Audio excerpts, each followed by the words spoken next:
এই টেপি, হ্যাঁ কি হয়েছে মা? তোর ব্যাগ থেকে আমি এই গোলাপ আর এই চকলেটটা পেলাম, এগুলো তোকে কে দিয়েছে? এগুলো মায়ের হাতে কি করছে? হ্যাঁ, কাল স্যার আমাদের এক্সাম নিয়েছিল আর আমি ওই এক্সামে খুব ভালো রেজাল্ট করেছি, তাই আমরা যারা যারা ভালো রেজাল্ট করেছি স্যার আমাদেরকে একটা করে গোলাপ ফুল আর একটা করে ক্যাডবেরি দিয়েছে মা। হ্যাঁ, তুই ভালো রেজাল্ট করেছিস বলে স্যার তোকে এই গোলাপ আর এই চকলেটটা দিয়েছে? হ্যাঁ, বাহ। ওই দেখ, বলতে না বলতে তোর স্যার ফোন করেছে। দাঁড়া দাঁড়া, ধরি ধরি। যেখানে বাঘের ভয় সেখানেই সন্ধ্যা হয়। স্যার ফোন করছে কেন?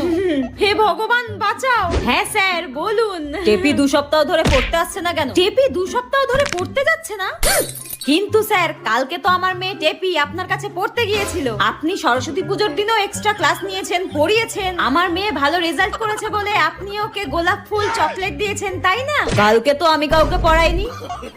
ঠিক আছে, আপনি রাখুন, আমার মেয়েকে আমি দেখছি।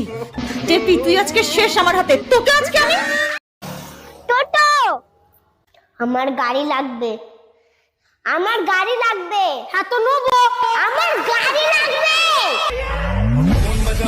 এই যে দেখো বন্ধুরা, কাঁঠাল, একে আমরা বিলাতি কাঁঠাল বলি।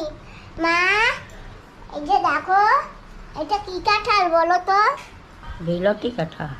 আমি আর বান্ধবী মিলে বানাচ্ছি।